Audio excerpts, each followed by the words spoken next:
practice every day. The town is full of predator, don't turn a little prey. I flip $1 million out of nothing, make them feel a certain way. Hoping that the switch. What's good, y'all? FISK Vegas, the hardest voice of sports. Go ahead, hit that like button and subscribe to the FISK Schooner while you at it. Y'all know what time it is. If you ain't with it, you best get with it. Now let's ride. Listen, hit that sub button. You understand me? We four, not one, not two, not three, but 4 subs from 4K. Alright, if you new to the channel, please hit that sub button. Get your boy to 4K, alright? Join this FISK unit army. Get FISK unit tough. Come mob with your boy. Hit that bell button too so you know when I'm uploading. Alright, with that being said, let's get to the business.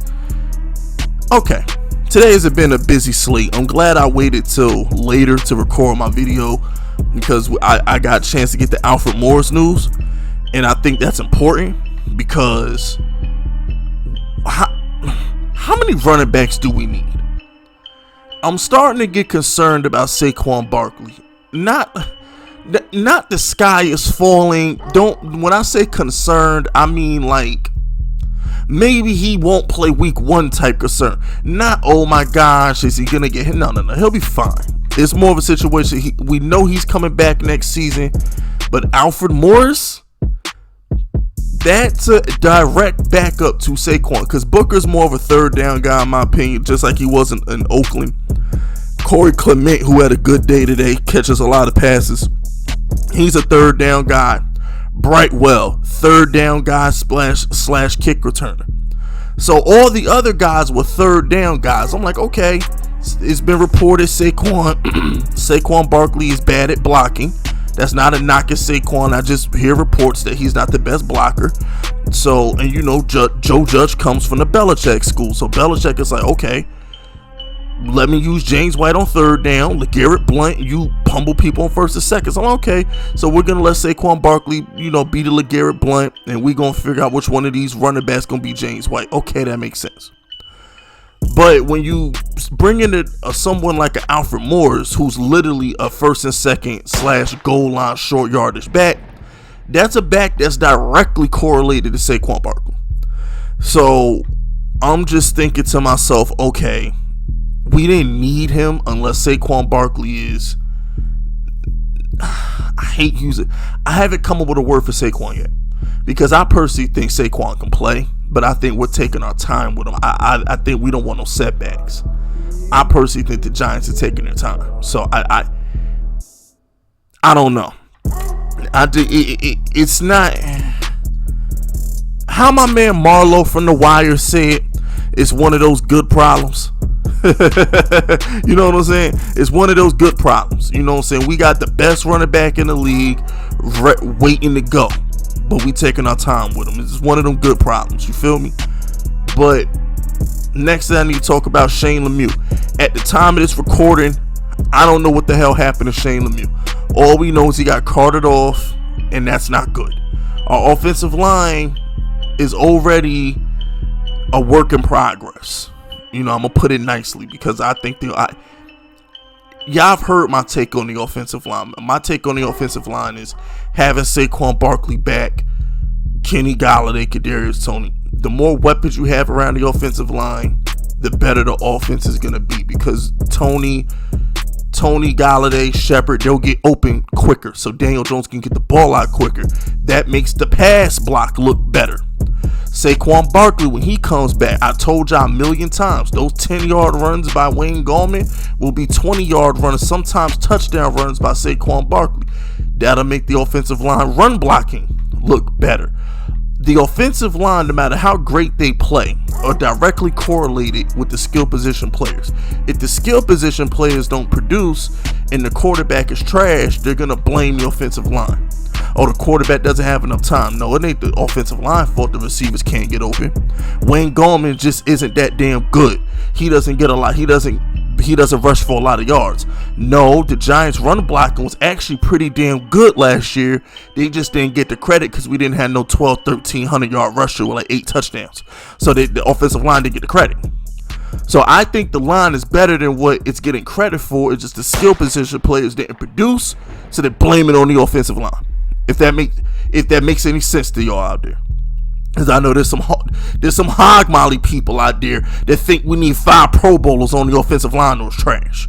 You know what I'm saying? And that's not a shot at you old school people. I understand y'all are old school. I get it. But you know, in 2021, things are done differently. You build from the outside in, not the inside out. I think the Bengals proved that. The Bengals passed on the best tackle in the draft to get Jamar Chase. The Cardinals, they went and traded for DeAndre Hopkins and then drafted Isaiah Simmons as safety instead of taking a tackle in last year's draft, and their offensive line gets Kyler Murray murdered. So, you know, teams are building from the outside in, not the inside out anymore. You feel me? But I think we'll be fine. I heard reports that we was gonna try and put Nick Gage at center. I'm not center, at guard. And some guy, Hedgens, we had some center in there who had to run laps with Daniel Jones today for false starts. They had to run laps twice, I believe, for false starts. Daniel Jones and the backup center. So we need to go ahead and get that. If we're gonna put Gage, if we're gonna put him at guard. If we're gonna put him at guard, then we got to get a creditable center. Know what I mean? So we got to go ahead and whip this dude into shape. But if Shane Lemieux was out for the year, that's kind of a problem. You feel me? And my thing with the Giants is we have to win this year. We have 2 first-round picks.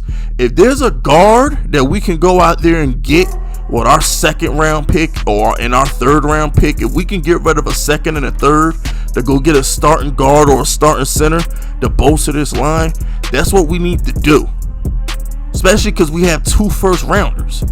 You feel me? We got draft capital to play with right now. This isn't a situation where we, you know, I don't know. But hopefully Nick Gates, I don't know. Who's this guy? Brett Heggie. Yeah, Brett Heggie is the guy who had to run laps twice. Center Brett Heggie had 2 false starts.